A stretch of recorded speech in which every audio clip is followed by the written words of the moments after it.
about it to me is that all that it really seems to mean is people are wearing color. Yeah. All magazines That's are going, actually That's so all the fall true. down. Yeah. That's so true. Yeah. But I'm like, I don't know, is there going to be a Yeah. day when like I walk into like Walmart and there's like a unitard with a big ruffle collar Who on knows? that everyone is wearing? knows? That will never happen. One could dream. One could dream. Yeah. Don't count it out for sure. Let's Yeah, that's true. That's be true. That's optimistic. true.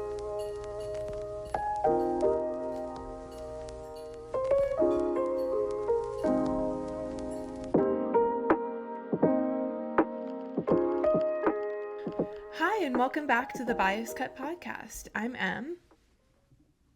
I'm Maggie. And I'm Sana. So something I've been thinking about, Mm-hmm. I think the suit is dead. Oh my gosh. Bear with me. Mhm. Wow. Crazy. I know that's a big statement. I know it is. Mm-hmm. But I just like, these designers can't make well-fitted suits anymore, and it's stressing me out. I know. Okay. I was watching someone like cover one of the like award ceremonies, and I Yeah. felt like I don't even know which one it was, but I felt like every single, or not every single, that's an exaggeration, but like most of the men who were like suited up were in such ill-fitting suits. Like it was, because I think maybe like baggy clothing is popular, and so like the suits are Yeah. like baggy, but like not baggy in like a tailored way, because you can make baggy look cute. For sure. I don't know.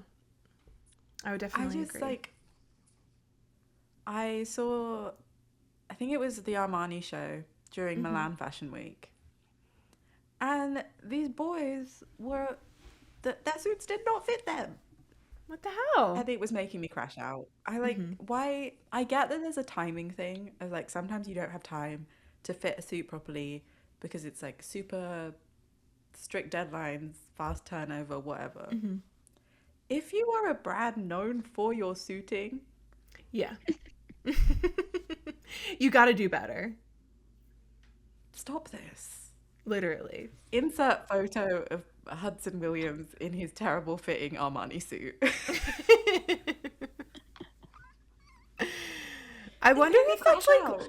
I wonder if that's literally down to like him being like new in the fashion world, and so people are just like, you know, throwing him in places, and so there's like, they literally haven't had time to tailor the suit. I don't know.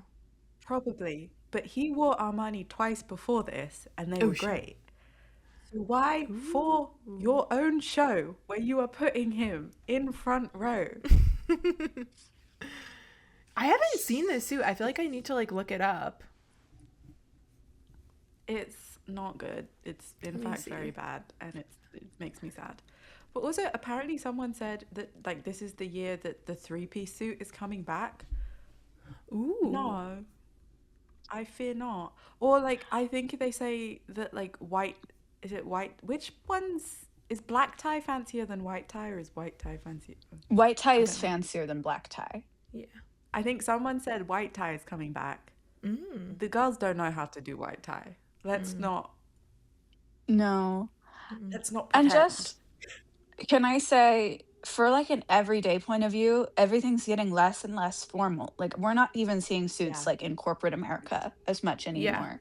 Mm-hmm. And that's a big thing too. Like everyone wants to have like a black tie wedding. They want to make their guests wear black tie, but they're not planning a black tie wedding. So A black tie true. wedding cannot be outside. It cannot, like a black tie wedding has to have a meal. You can't expect your guests to come in a tux and not feed them. Like that's crazy. Whoa. Are people not feeding their guests? Nobody's It's feeding their guests expensive. anymore. Nobody's feeding their guests Because it's these days. expensive. So true, honestly. But if you're going to have your guests be there for 6 hours from ceremony gotta through feed them. reception, you got to feed them. 100%. I don't think I've ever been to a wedding where there hasn't been a ton of food.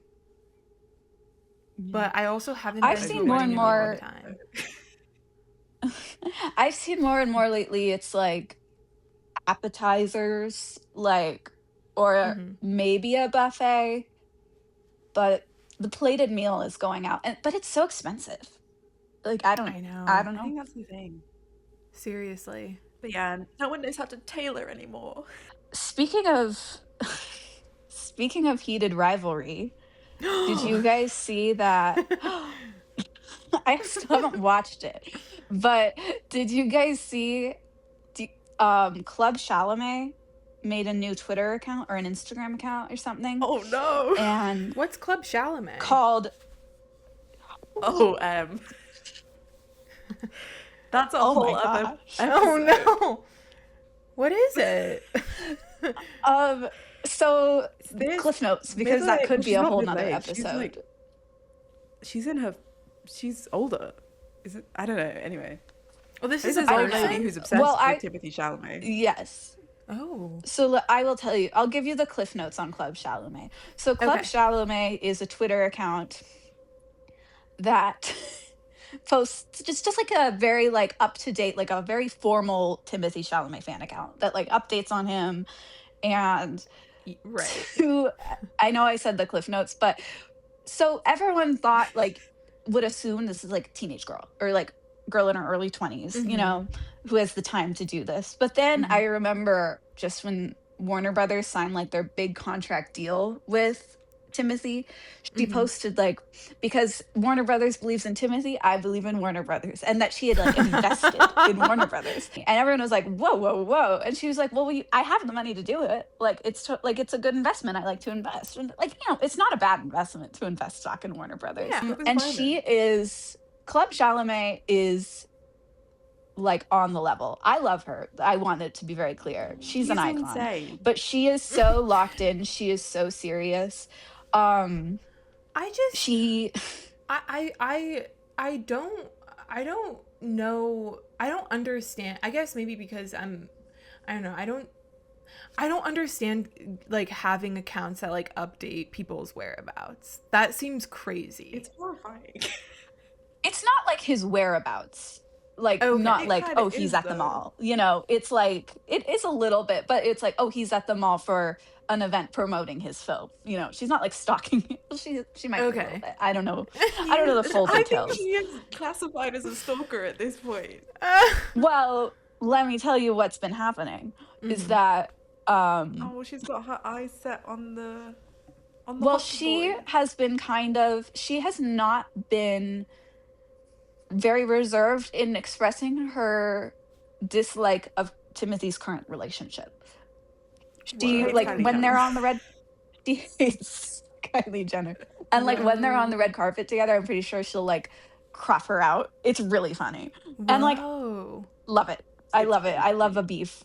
I love the Kylie Jenner Club Chalamet beef.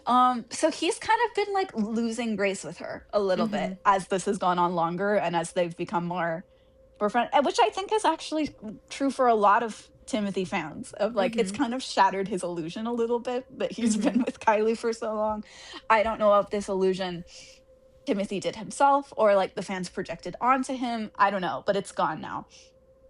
Anyway, so what's the guy's name from Heated Rivalry?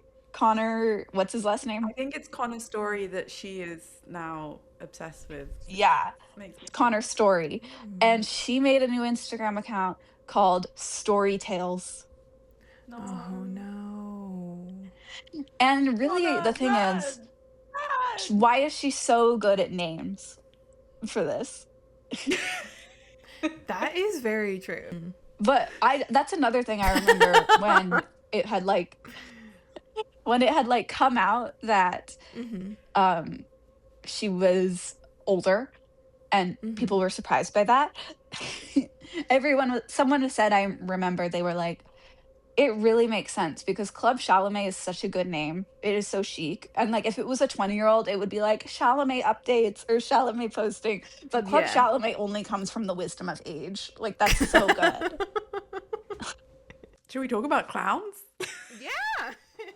Yeah, you have a topic for us. Let's get into it. Let's get into it. So, today I'm finally getting the chance to talk about. Finally, it's going to be our first episode, though. I'm going to be talking about clowns. The episode title will probably be Freak to Fashion, Clowns in Costume. Ooh. Woo! Or maybe it'll be Clown Couture. Who knows? Who's to say? That's You'll cute see too. it. But yeah, I have an inexplicable interest in clowns. Could not tell you when it started, where it came from, or why. But here we are. I wrote a couple essays during my master's that were circus related. So I am somewhat of an expert, but also don't call me that. I do think that I'm particularly aware about the ways in which designers today are incorporating aspects of the clown costume into the modern fashion lexicon and pop culture as a whole, because we're seeing a lot of performers also bringing in the clowns and circus. Chapel Roan is the first one that comes to mind, but definitely not the only one. Some couture designers have always loved the clown, like Galliano for Dior. Loved a little clown reference. And McQueen, Alexander McQueen, he was always into the freaky subversive stuff, so his early 2000s collections have a lot of clown references as well. And I also just want to highlight an up-and-coming designer called Zander Zhu. Sorry if I said that wrong, don't know how. But he does some really cool stuff with clown references. But yeah, people love clowns, and they have loved clowns, and they continue to love clowns. And the main thing that interests me about this referencing, because it is a constant referencing, is how you have the juxtaposition of couture being interested in this kind of freakish body and this idea of dressing up and costume, and then it's contrasted with just the constant reinforcing of white and skinny being the basis of what fashionability is. So you have these very uniform bodies putting on these clothing and like referencing this costume that is related to very subversive and freakish and othered bodies. And I just kind of want to get into that and see what that means, because I think today we like to pretend that high fashion is doing better in diversity when it comes to modeling and just in general. But I think we know that that's not the case at all, especially with the recent shows in Milan. Like heroin chic is still very much in, and I don't know if you guys saw the Dolce. Can I say? It's back. It is back in a big way. It's back with a vengeance. I don't know if you saw the Dolce & Gabbana show. No, I haven't. But the fact that they're still showing Fashion Week is crazy. Like the fact that the industry hasn't kicked these idiots out is wild to me. But the most recent show, in their show notes, so all of the models are white, not a single melanin to be seen. Wow. But on top of that, you also have show notes that say, I think they talk about like this collection is showing the singularity of masculinity or something like that, something truly crazy. Whoa. They truly have no shame at this point. Yeah, seriously. But I digress. Yeah.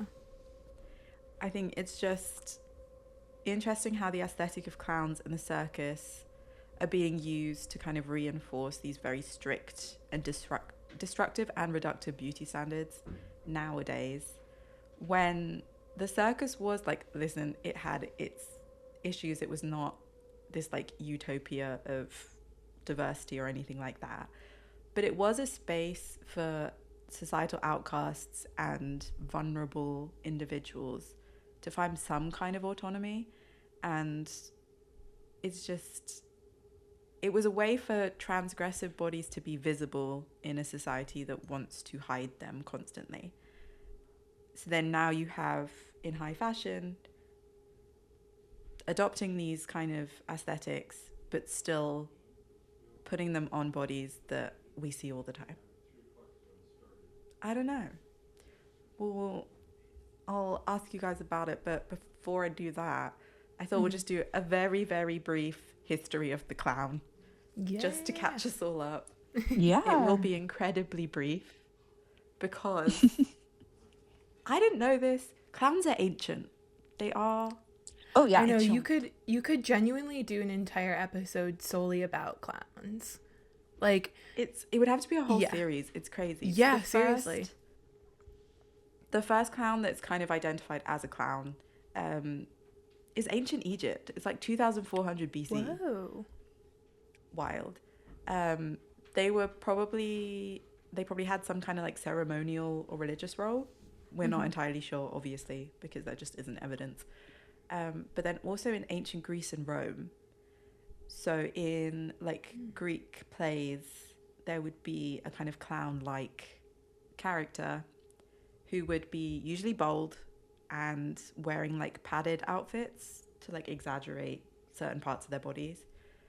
And then you move into the Middle Ages where traveling theatres became a thing. So groups of actors would like travel around and put on these performances, and clowns became a kind of recurring character in that. They were usually like a prankster or clumsy, silly, stupid, blah, blah, blah, which obviously has its own problematic stuff involved, but I just don't think this is the place to fully get into that. This was like timing wise, this would be around like the 1500s, 1600s. Okay. So we're still like pre minstrel shows, which I just want to clarify, because I think a lot of people think that clowning developed specifically from minstrel shows, but it's not quite as clear cut as that. So it existed in Europe prior to that. It existed globally, honestly, the idea of a clown or a jester. But I'm just going to focus on Europe because it's what I know. It's the languages I can read. But there was the Italian commedia dell'arte. Ooh, that was probably rough. Sorry, Italian people. It was beautiful. Thank you so much. But they had the Harlequin character, which primarily they were known to have some kind of patterned fitted garment and then like a half mask that would be black. And that was kind of the tradition that developed. But then in contrast to that, you also have a kind of like, I was going to say dumpier version. That's not the right word. But there was, so that in plays and in theatre, you have the idea of a foil character. So you have a contrast. So you had the Harlequin, who was more deceptive and like prankstery and sly, and then you have the foil, which would be the clumsier, stupider version. And so you have these like two little veins of clowns developing. And then you get into like the Piero, which is the black and white version of the clown. And that was in kind of early 19th century. I'm not good. Am I going to attempt this guy's name? It was developed by a pantomimist, Jean-Baptiste Gaspard de Bureau. Ooh. That was good. Ooh. And he made the Piero quite a famous character, doing a lot of acrobatics. It was kind of baggy white two-piece that we kind of associate with the Piero. Don't know if you've seen that before.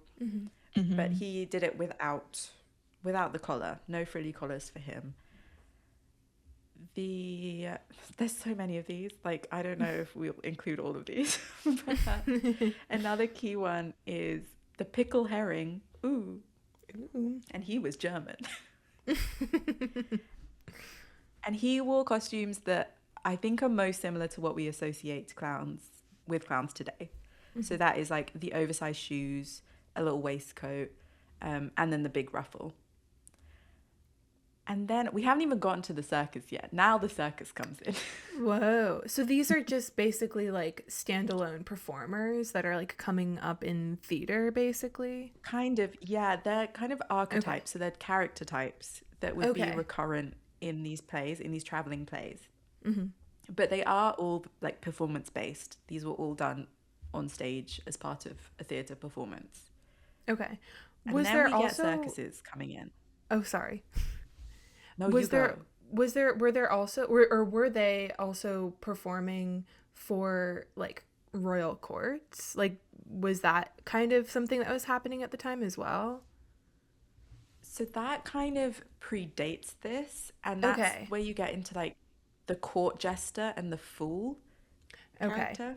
And those are like And separate. those were like people in court, Mm-hmm. actually, and that's usually people with disabilities, Mm-hmm. usually some like what we would identify as a learning disability or like dwarfism or something like that. They Mm-hmm. would be an othered body of some kind, um, used for entertainment.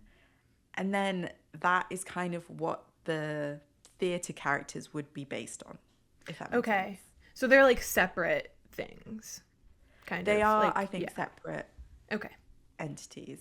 Cool. Because I think the one thing about clowns is that they've always been like a performance where it's Mm-hmm. it's been a character that people have performed Mm-hmm. rather than like day-to-day clothing or yeah, if Right. that makes sense. Yeah, that makes sense. Cool. Okay, circuses. So circuses started out as horse shows, which I find funny, Whoa. for no reason. I just think there's this guy called Philip Astley, and he ran equestrian shows, which were just like horses doing tricks. People would come and see them. And then he was like, what if I added clowns? Um, and then circuses were born. Yes. Wow. Were there I feel like were the horses still there? Were they like performing with the yeah, horses? Hell yeah. yeah. Okay. That They sounds would like a be doing total like tricks on the romp. horses and stuff. Hell yeah. Just love that this guy was like, let's just check in some clowns. Go Let's just crazy. throw some clowns in here. And it worked, and it was insanely popular. Mm-hmm. And this was kind of end of 1700s. Mm-hmm. And then we go into 19th century, 1800s, what with this guy who I think historians currently consider like the first modern clown. Okay. We're finally here. His name was Joseph Grimaldi, which I think is a great name, by the way. Yeah. But he came up with a clown character called Joey. And people still today will name their clown characters Joey after him. So he has a very lasting influence Whoa. on the clowning Wow. community. He looked crazy. I have put a photo of him on there. It's the one holding like the wine glass and the wine bottle. Let me see. Insane, Oh, man. okay. Whoa, that's insane. Horrifying. That's Some may say. very terrifying. Yep. Yep. He has like a He goose became hanging super out of famous his for this paw. look. Sorry. Yeah, there's a lot going on. Also, when you see like portraits of him as just a normal person, Mm-hmm. crazy. Because he was just some guy. He was Just just I was some like, why dude. was he doing all that? Well, that's what I find so interesting. Ooh. But he was really popular. He kind of popularized the white face, like white painted face, with the kind of like red accoutrement. I don't know what else to say. And a lot of people think that was just because he was performing in theatres where you need big makeup to be seen Mm-hmm. from spectators far away. But that became kind of like the signature for a clown, right? You'd be recognized off of how you place certain things on your face and how you paint, which is, you might think, quite similar to drag nowadays. I think when I Yeah. was reading about that, I just think that was really like, we'll get into it later. Yeah. But Mm-hmm. yeah, people very much had their own like characters that they were known for, and like you can't copy that, right? Mm-hmm. And then we get into the red clown. So that's the white clown. We're in the red clown now. Okay. And this was created in 1870s by a guy called Tom Belling, and that's where we get the red nose. So red nose enters the chat, okay? And also the like, I don't know what the correct word nowadays to use is, but everything I've been reading has been saying hobo. Oh, I don't think okay. we can say that anymore. Yeah. But I also don't know what to replace that with. But you know, the kind of, you see some clowns with like patchwork hats and like kind of Hmm. scruffy looking and I feel like etc. maybe like I don't know, maybe like transient person, because I know that like I think Yeah. the like what we think of the hobo were actually people who were like hopping on trains and like were transient in that way Oh, and weren't interesting. necessarily Okay. like specifically like houseless, but are Yeah. kind of how like I think it's maybe different from what we now consider like houseless people, what we would call houseless people. I Okay. think It I was think like maybe a transient choice people. beyond just being Yeah. houseless But I in a think Okay, way. that's that great. that I think that that would be the hobo. I think. Yeah. So Yes. Yeah. it's them essentially appropriating little bits and bobs from that kind of look, Mhm. if you will. And then, so that's the red clown. And that is the clown that kind of, so there was a famous clown called Bozo in the 50s. Mhm. And he was kind of the origins of the evil clown. So the way that we see evil clowns in horror today is very much based on kind of the red clown aesthetic. Mhm. Clowns and horror, whole other thing. We're not really going Yeah. to get into that because Because that's, Bozo is definitely one that really scares me. I, yeah, yeah, he is ooky spooky. yeah. And I will say that that isn't necessarily the type that is referenced in fashion today. I would Okay. say it's very much the white clown, the Pierrot look, and the Mhm. Harlequin. That those are the ones that people seem to be pulling from.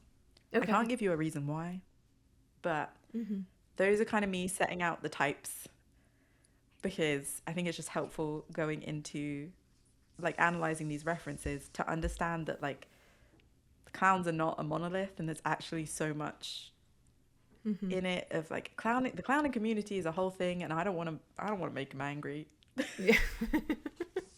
The clowning world is a wild place, and it's interesting that they still exist, because I guess I Yeah. haven't done any type of like research into clowns, but you don't really see like people having like kids People birthday going parties to, where like yeah, clowns yeah, come yeah, up. You don't really have yeah. circuses anymore. Like Yeah. I mean, there is obviously like the Cirque du Soleil, but like that's like a complete production at this point. Like that's not really Yeah, like and they the don't really have circus. clowns if I remember No. correctly. I don't think so. So I'm like, where are clowns where are they going? Where are they going? Where are they going? So obviously that was such a brief history.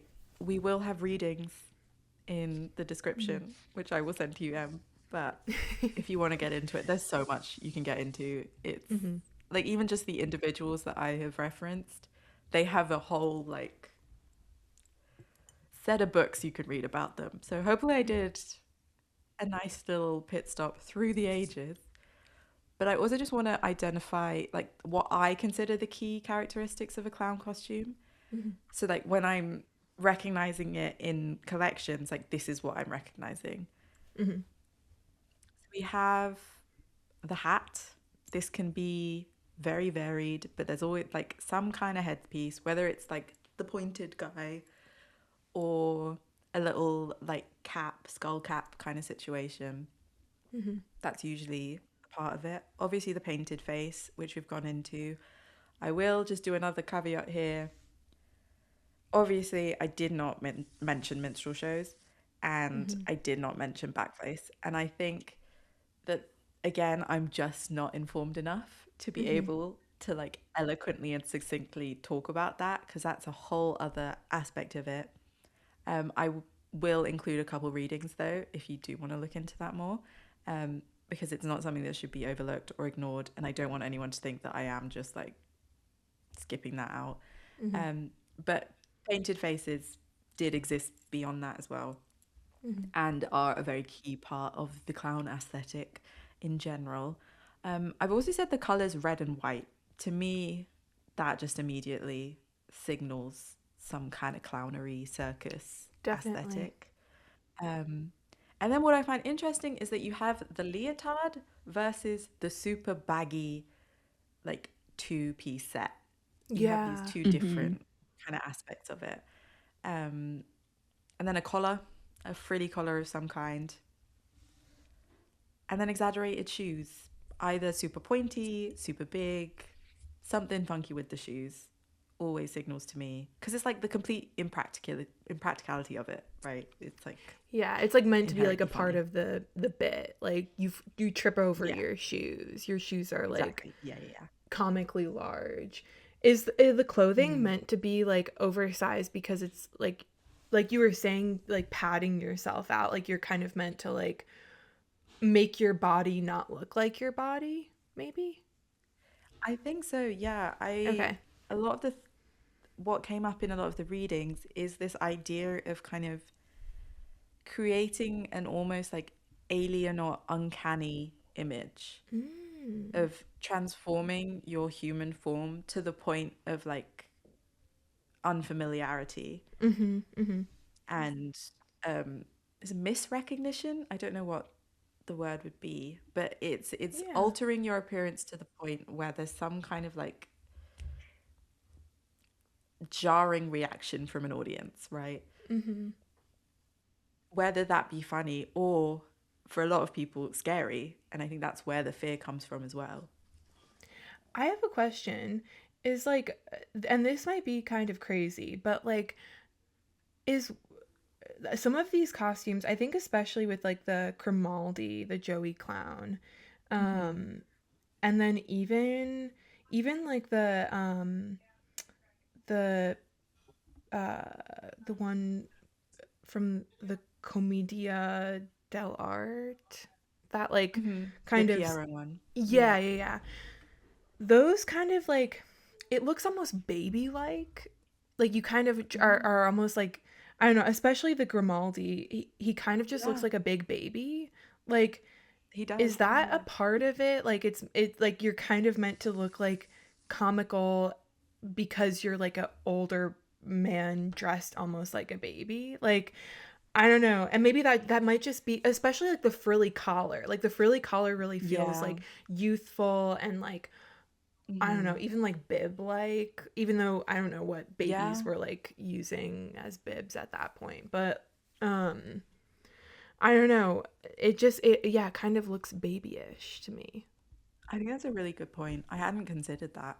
I Yeah. think a lot of it is in because apparently the word clown, I mean, the etymology is debated, but it Mhm. might derive from a Scandinavian word that means clumsy. So Oh. it's like inherent to the character that it is this kind of like bumbling, Mhm.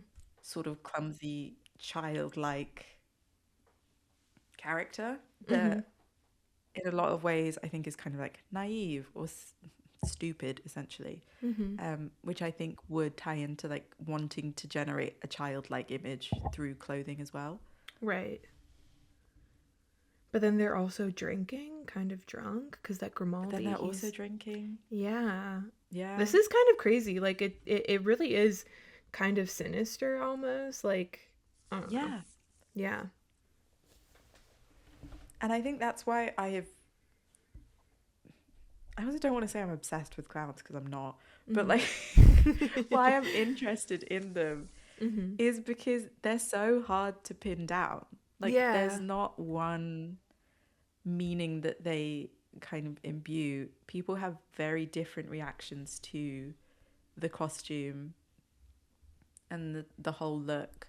Mhm. And this isn't even like going into the actual acts themselves, like the performances themselves, because they can be crazy. Yeah. They're Right. wild. Like a lot of the times, cross dressing is involved. Like they'll put like balloons in their shirt and like Mhm. whatever. Um, so that's why it kind of amuses me, I guess, that high fashion seems to want to reference it all the time Yeah. because I don't think they even really know what they're referencing. Right. Because you have some designers wanting to do the more sinister, focusing on the kind of creepiness of the clown. And that, I would say McQueen is known for that. Um, I also think like Jean-Paul Gaultier, his Spring 24 collection, that was the one that he did like in the tunnels and had the like glass, the glass skin thing became a big trend after that. Oh, I don't know if you yeah. guys know that Yeah, I remember that. Yeah. collection. Yeah. Mhm. He's not explicitly referencing clowns in any of this, but there is that kind of doll-like painting of the face and the kind of creepy subversion of molding your body into different shapes and the weird shoes and all of that. But then you have, on the other hand, like Moschino, who goes full camp and like full campy clown, Harlequin, bedazzled like pink and blue little jumpsuit with the full ruffles and a freaking ukulele. Like it's, you can go so many different ways, and maybe that's why why designers like it, because it is such a malleable reference. You really can make it mean whatever you want. It's also a very striking look, so if you're doing a runway, a lot of the times the clown reference isn't in the actual clothing itself, it's in the styling. So you have, like, I put a Vivienne Westwood look up on it where they have the three Yeah. the three coned hair, you know, the like it hair, Yeah. and like the red nose. But there's nothing really in the clothing that would be explicitly like circus or clown. And then I have to talk about Miss Chapel because she has had multiple looks that are pulling from the kind of, I would say, 20s and 30s. Would you agree? I think so. I The think kind of stage costume. yeah. It looks like a lot of the like her costumes look a lot like the prints that you see of like 1920s like Halloween costumes, because there's a lot of Yeah. like clown kind of or like even like stage performer costumes that like were made to be like Yeah, like Halloween. acrobatic. Kind of. Yeah, yeah. And so that, it feels like a big reference there for sure. Yeah, and those looks are made by, ooh, what's his name? Gunnar. Oh, I put it down somewhere. Deathridge? Gunnar Deathridge? Deathridge, yeah. Gunnar Deathridge. I was obsessed with them when they came. I love them. I don't know about I you love guys. them. So Harry Styles also wore a little Pierrot-inspired look for, I think, a Halloween. It was either a Halloween costume or it was for a performance during Halloween. Either way, it was very much like a stage costume. And it was reworked Gucci. So I assume his stylist, Harry Lambert, worked with him to make this kind of ruffly, very much Pierrot inspired little ensemble with some face paint as well. And I think my theory is a lot of performers like the clown aesthetic because it kind of, I think it's specifically the sad clown, the idea of this kind of performer that is meant to be happy and make people laugh and entertain people, having this like internal melancholy, or that contrast of, you know, performing a smile, performing a laugh, but internally feeling very different. I have a feeling that artists and performers feel quite drawn to that, or I can imagine that that would be something they would be drawn to. Now that you say that, you would ask me while we took a pause of any celebrities that I could think of. And now that you say that, I can't believe I forgot. Taylor Swift did a whole clown thing. Oh, wow. About, yeah, it was about in 2012, it was the red era. And the whole era is like about the ups and downs and everything, to sum it up very quickly. And she wasn't a clown, but she was in her tour, and it was actually my Eras Tour costume. Insert photo. She did Nice. she was the ringmaster. She was the ringmaster, and all ah, the dancers all around her were clowns and other circus like performers. And there was actually one Yeah. one show where Ed Sheeran dressed up as a clown on stage to surprise her. But yeah, Really? we saw some Whoa. very fun clown imagery there. But it was interesting because it was 2012, so a little more polished than I think we are seeing it today with Mm. like Chapel Roan or Harry Styles. It was like very much more whimsical, I think, and a little Hmm. less of like the nitty gritty of it. I don't know. Hmm. Yeah. Maybe it's like less of like a, because it feels like with Chapel Roan, Harry Styles, and then even Lady Gaga, like there's like a specific reference that's happening to like a Hmm. Yeah. historical moment of clowns. But then maybe Taylor Swift, like you said, and Ed Sheeran, maybe it was like a little bit more like polished, like giving the look of the clown, but not necessarily like a direct reference to a specific clown within that history. Hmm. Hmm. That's interesting. I also am like, I wonder, because we've been like going through celebrities and then also like models on the runway.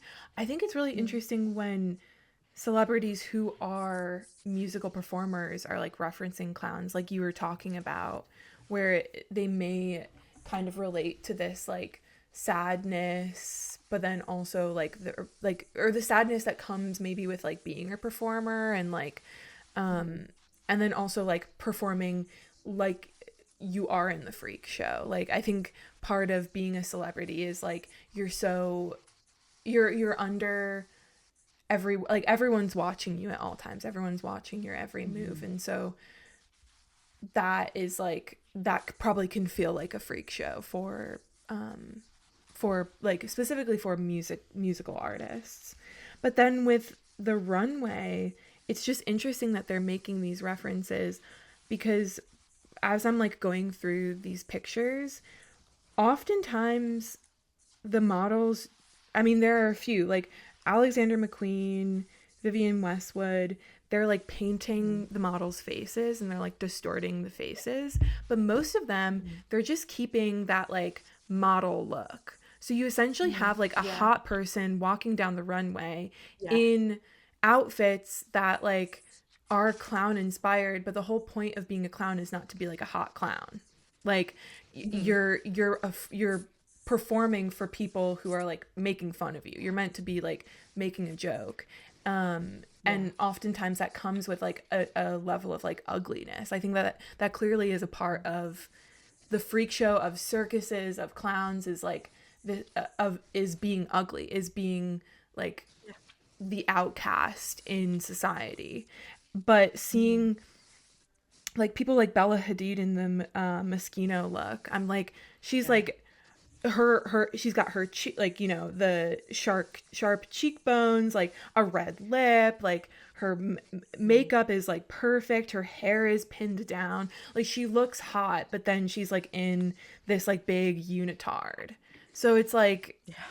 I don't know, it almost seems it's kind of strange almost, like it feels Yeah. like, That's what yeah. gets me the most is Mm-hmm. that there is that disconnect of like this is like fundamentally not what clowns are. This Yeah. is the opposite. Like when you make the fashion show a circus, what does that actually mean? I think Yeah. because a lot that like that's a term that's used a lot, right? If something is a Mm-hmm. big spectacle or kind of chaotic or something like that, you call it it's like a circus in here. And I think it's interesting of like when you take something that is a fashion show, which is often projects itself to be very glamorous Mm-hmm. and like refined. Obviously, behind the scenes, it's insane. Like you have people running around and Mm-hmm. it's absolute madness. But it's still, as soon as you get onto that runway, it's so curated, it's so polished, every little thing is accounted for. The fact Yeah. that they're so enamored with the circus aesthetic and the idea of putting on this like freak show, Mm-hmm. but still maintaining that glamour and that Mm-hmm. chicness. I just think it's so there's something that feels very hollow about it, I think. Yeah. It never feels like it has much substance to it. Like it's more of for the trend of like we were talking about how the clown aesthetic, circus aesthetic is like coming into fashion now. Especially like, I think a lot of people who like predict trends are saying that 2026 is like the year of clowns and circuses and whatnot. So it seems Well, like haven't it's they said that maybe for yeah, they've been saying that yeah, for ages, so I don't yeah.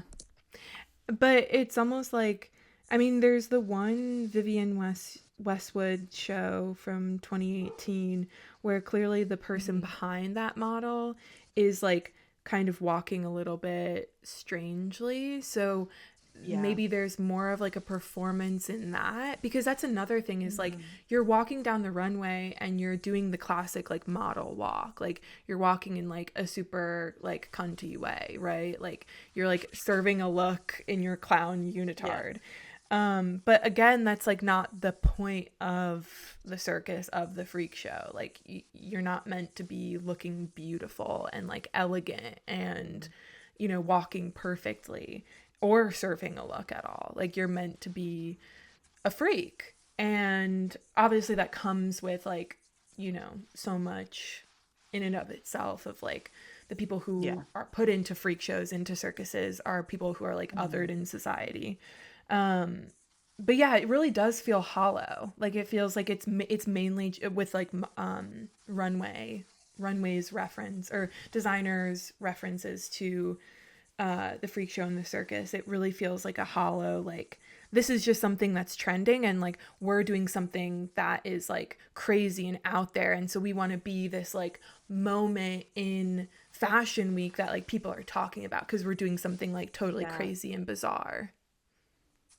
And it does feel like it's a shock value thing, which Yeah. isn't necessarily wrong because that is a Right. massive part of Mhm. like the circus and clowning is that shock value, is the spectacle. Like Mhm. some people might say that clowning is inherently like a hollow Mhm. performance. Like, Yeah. but yeah, I don't know. Just to so I don't forget Mhm. the kind of connections with drag, the idea of building Mhm. a persona that is unrecognizable from your reality. Um, I haven't looked into like any kind of academic side of things. So I don't know if people have written about this before. Mhm. This is purely just like, what are your thoughts? Is it a valid comparison or is it a problematic one? I don't know. I think, I mean, I definitely think that there is some, definitely like comparison with like clowns and drag. I think drag is like its own very specific thing where it's like, Hmm. it's, because I think drag does have a lot of like influence from, or like kind of comes from burlesque in a lot of ways. Cause Hmm. I know that like burlesque, because I researched like a little bit of this for my dissertation because I was looking into kind of like theaters and performance in the 1920s in Paris, and so I like looked into like burlesque shows and like um Hmm. and there was a layer of drag within all of that. Like there were a lot of like quote unquote women dressing as men or quote unquote men dressing as women. um and so I know that there's like a specific kind of like history with burlesque and drag kind of like coming together, or like drag kind of veering off from burlesque. Um, but I also feel like, similar to how you were kind of talking about clowns and even court jesters and all of that, like these are all kind of like coming out from each other. Like I think Yeah. like drag and even burlesque is burlesque coming out of clowns, like is because Hmm. burlesque is also, I mean, a part of like circuses, a part of the freak show. So Hmm. these are all kind of like molded together, or they're all referencing each other to some extent, or like coming out of each other to some Yeah. extent. And I think at the core you have people who are social outcasts or are considered to be like ugly by societal standards, who are using their bodies as a way to perform and as a way to make money. Yeah. And I mean, I know a lot of like the circus was queer people. Like a lot of that was queerness, like or not even queerness like directly, but I mean, you have like the woman with the beard. Like that is like Yeah. not necessarily, I'm not necessarily saying that like the woman with the beard is like a queer figure, but there is like a queerness to it.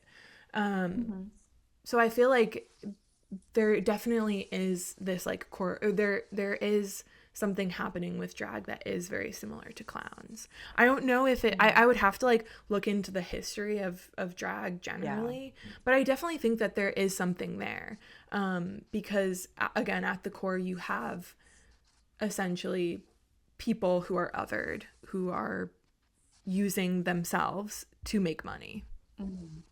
Because that's oftentimes the only way historically that these groups of people have been able to make money, is like Exactly. performing, is like basically making a spectacle of themselves. I think also it's the like character building part of it for me. Like Yeah. the fact that a lot of clowning is about building a really like distinct look, Yeah. whether it's like a unique makeup style or a particular costume. Because like it would be like fathers passing down their costumes to their sons. Like they would, these were really Whoa. like, yeah, these are really distinct looks, and that just immediately made me think of drag, because especially in like today's age of it, you have to have something really like unique about your look in order to be essentially successful, because people have to know who you are, um, like a Trixie or a Katya or whatever. Um, and I just think that that must have some kind of origins in Yeah. the clown persona. I don't know. It makes me think, and I don't really know enough about drag or clowns to like fully Mhm. comment, but what that immediately makes me think of, like perhaps there is just for the performer themselves, what the overlap is just like some form of escapism from the Mhm. mundane, from the everyday life, which, if we're going to be obviously talking about, like queer people, especially queer people in the Mhm. past, there can just be a time where you're like, well, I'm not going to be that, like, I'm going to be me, but in a different way that gets to like, you know, and I don't know, like, who gets to be on stage, who gets to be in the present day. Yeah. I don't know. It's hard to say, Yeah. like, because obviously it's so like attacked in some ways, but it's celebrated in other ways. So it's like, Yeah. to just, yeah, I don't know what I'm saying, but like some sort of escapism Mhm. from the It's a everyday, from kind the of, mundane. yeah, it's a 100%. Yeah. visibility that Hmm. they wouldn't usually get. Obviously, a lot of the times, historically, I'm sure clowns, they're going into the clowning world because, or they're becoming a clown because that's like the one job that makes them money, and they're able to have like, financial success with. I don't know how much clowns were like, paid, I guess, historically, like whether or not They it could was do like a pretty well. lucrative industry. Yeah. So, I mean, Yeah. I think that is obviously like there's like that economic side that's like tied to it, of Mhm. like this is like a way for me to make money, and so I'm gonna use this as that. But then also I definitely think it's like escapism, like building characters and being so far from your like day-to-day self. Mhm. Hmm. Yeah, like it's so far detached. It's not just a costume. Like this Yeah. character has its own name, maybe a It's a whole whole other backstory. person. Like Yeah. it's a whole other person. Yeah, which I feel like that is almost what the like designers, these like, runway looks, that's what it's lacking, is like the whole character production Yeah. of it. Like you still see the person's face. You still see, like, they're not acting in a different way. They're like walking normally, acting normally, but they're just in a different, article of clothing, I guess. And I mean, I think even with like Chapel Roan and Harry Styles, it's not like they're really distorting their faces all that much. Like, they're still kind of like, Yeah. they're still, you can still see the person. But I think the thing about, like, musicians and celebrities is that they are putting on a performance for people. Like, we don't know who celebrities are in the day to Yeah. day. That's like, and I think that, goes into kind of like parasocial relationships. But actors, celebrities, musicians, they're putting on a performance for us. We don't know who they are. And Yeah, so absolutely. even though they're not, distorting themselves that much when they're embodying the clown, it still is, they still are in character in some ways. Well, can I reference Taylor Swift one more time? 100%. Yeah, go for 100%. Well, now we talked about in 2012 she did the whole clown thing, and now that you're speaking of that, I just remember she has a lyric in an album that came out in 2020 in the song Mirrorball that literally goes, "When they sent home the horses and the rodeo clowns, I'm still on that tightrope, still trying everything to get you laughing at me." And I think it references that pretty directly. I don't know, it makes a lot of sense to think Yeah. celebrities, musicians, actresses relating to that clown figure. Like, we don't see it as directly in the fashion, like as authentically, but maybe they relate. I would think, in today's standards, they would relate more than most people to that whole Yeah, I aspect think of so. like going on a stage and kind of maybe Yeah. making a fool of yourself at a lot of points. Yeah. But Yeah. like, it's what you do. Keep going. I think Like, this I is think it. why, yeah, some of the I see like celebrities choosing to do this. I think Gaga is a really good example of this, of using the clown to like highlight the fact that this is a persona. I think by making that explicit, like by explicitly embodying a clown figure visually, you are signaling to your audience like, this is something I'm putting on for you. Like they're using that as a symbol to be like, this is an acted performance. And I think, Exactly. yeah, I mean, Gaga does it so well. I think she is very aware because she is like a persona based artist, right? Like she comes up with a different one for each album release. Like it's a big part of her art is creating these different characters. And I feel like that is very much in the vein of clowning, you know? Yeah. I also just, I'm curious, like, everyone's thoughts on kind of seeing where clowns have gone, and like, or where the influence of clowning has gone within kind of celebrity culture and designer, and designer clothing generally. How we see very, like, I mean, aside from the Mason Margiela look, like, you see very, like, standard typical bodies, which is, like, not a part of the freak show and circuses at all. And I don't really know, I guess, what I'm trying to ask, but, like, I think it's just interesting, especially with the runway. I feel like I'm kind of caught on, like, the runway side of all of this. Like, seeing very, like, slim bodies and very, like, conventionally attractive bodies going down the runway in costuming that's references something that's completely opposite of that. I don't know if that's more of a thought or a question at all. I don't know, but Well, I think it links to, I don't know if you said this when we were recording or not, but like, where have the clowns gone? We're yeah. kind of in a stage where like clowning is still very much a thing and it's, you know, a tradition that people carry on.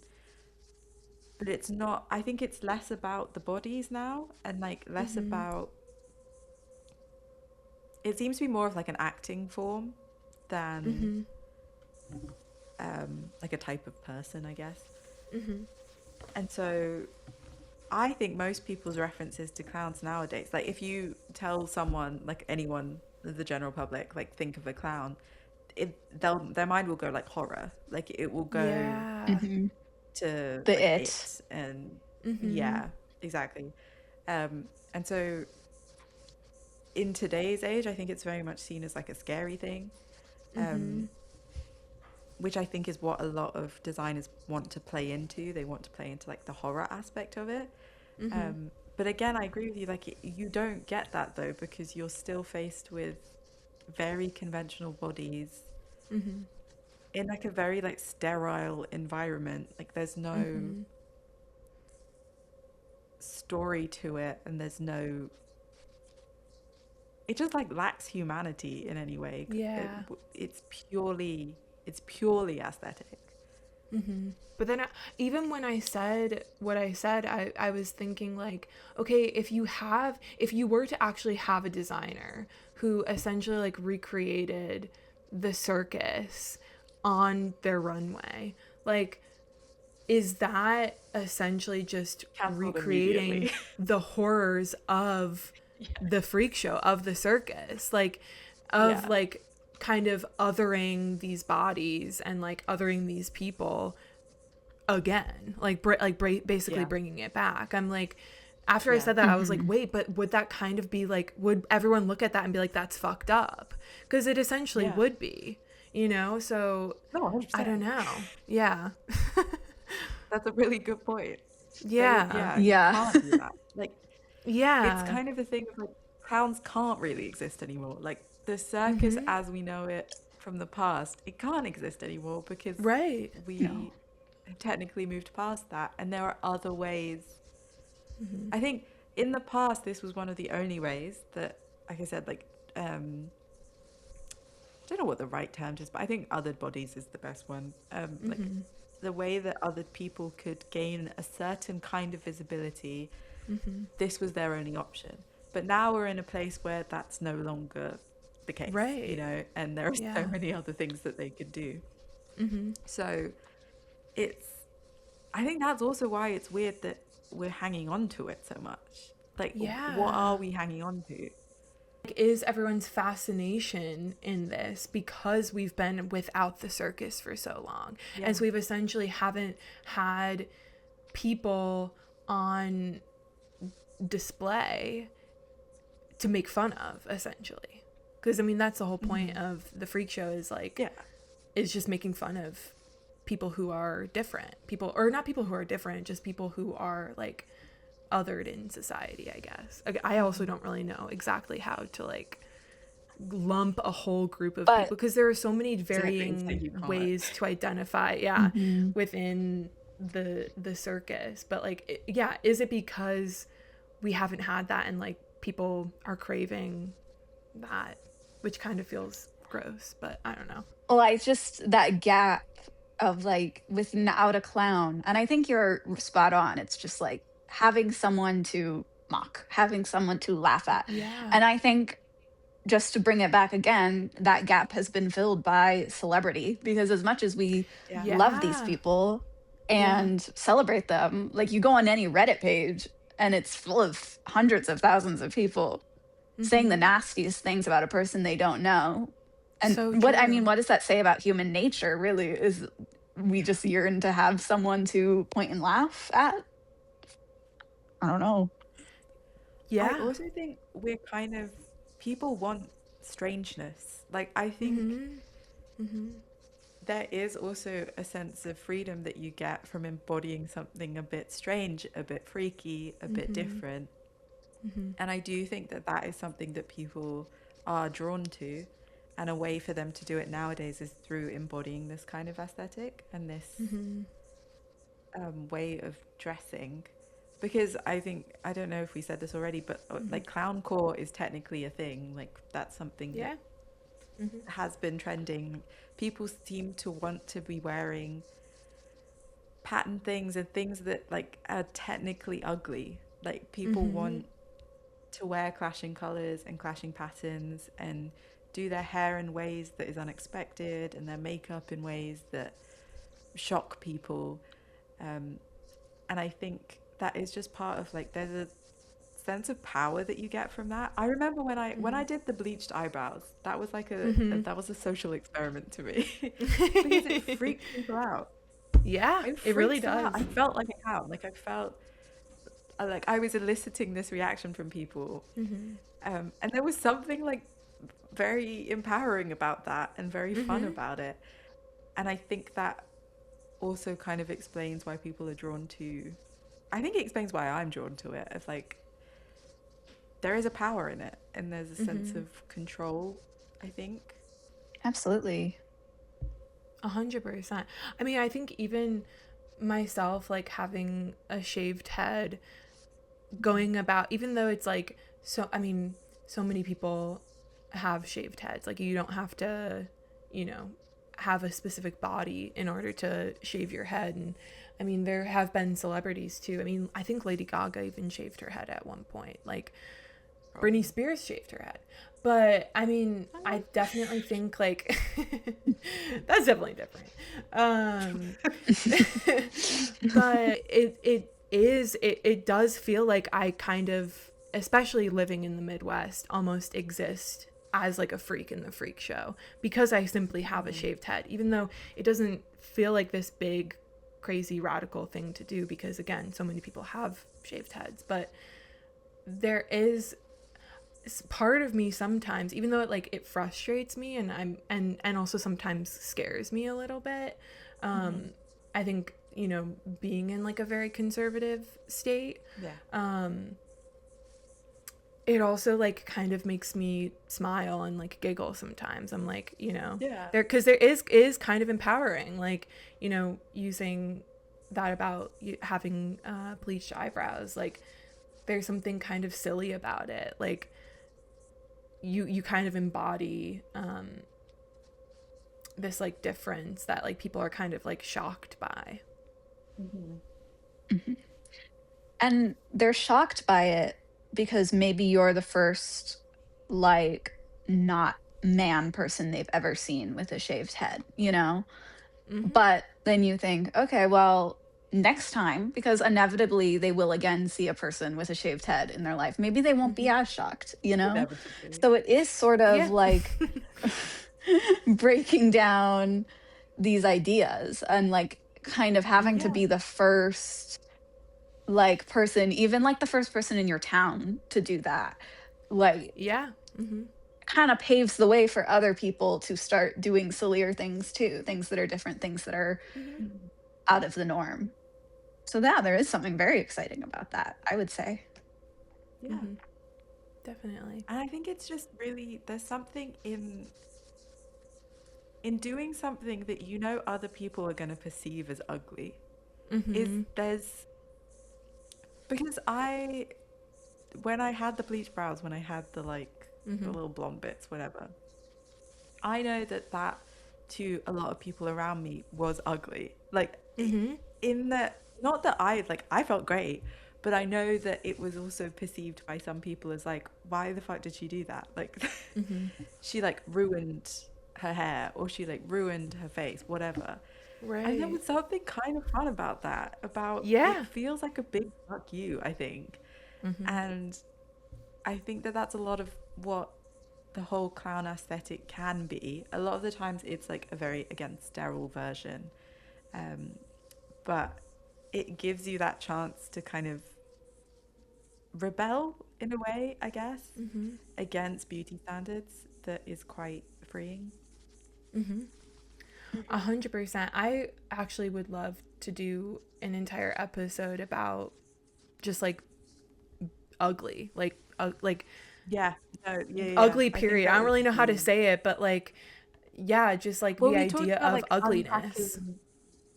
Unpacking the whole idea of flattering. Yeah, exactly. Like, I think that there is, because I've seen people talking about this online of like just embracing the idea of ugliness and being like, I'm ugly, who cares? Even though like, Mm-hmm. you know, you can go back and forth of like, does ugliness even exist? What is ugliness? Because Yeah. I mean, that is a very like loaded word. Mm-hmm. But I think, yeah, especially like ugly, flattering, all of these words that like you're really meant to like avoid. I think it's interesting when, and you do kind of feel it if you do things that are considered, if you make changes to yourself that are considered ugly. So anyway, I would love to do a whole episode about the idea of ugliness and flattering. For sure. I mean, I think we covered Yeah. our bases here. We got into a lot of Yeah. stuff. The clowns are bringing it all up. Yes, truly. Yeah. I know. I'm like, I I just, wonder the more and more, like if every single year people are predicting clowns to be the like trendy thing, I'm like, the more that it comes into the mainstream, I wonder how much that will like change the way people are dressed, like the average person is dressing, like how much Yeah. that will like really trickle down into like people who don't really care about clothing and fashion. I think the funniest thing about it to me is that all that it really seems to mean is people are wearing color. Yeah. And magazines That's are going, actually That's so all the trickle true. down. Yeah. That's so true. Yeah. But I'm like, I don't know, is there going to be a Yeah. day when like I walk into like Walmart and there's like a unitard with a big ruffle collar Who on knows? that everyone is wearing? knows? That will never happen. One can dream. One can dream. Don't count it out for sure. Let's Yeah, that's true. That's be true. optimistic. That's true. Yeah. Frilly collars have been a thing. Do you remember big collars? They came Yes. out around like 2018, 2019, and they've stuck That is around. so People like a true. frilly collar.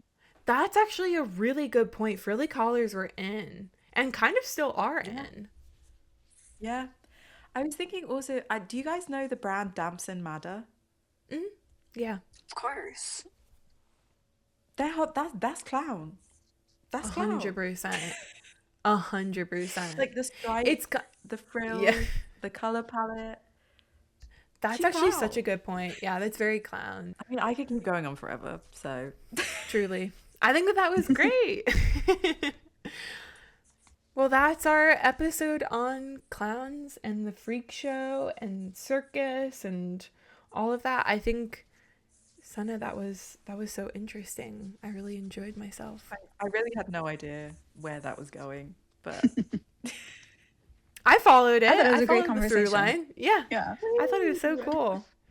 I mean, I think with a topic this big, like we said, we could talk for anything. hours about Yeah. this. yeah, truly.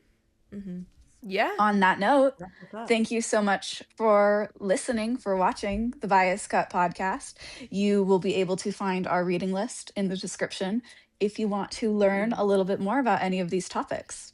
Like and subscribe, guys. Like and subscribe. And we'll see you next time. Bye-bye.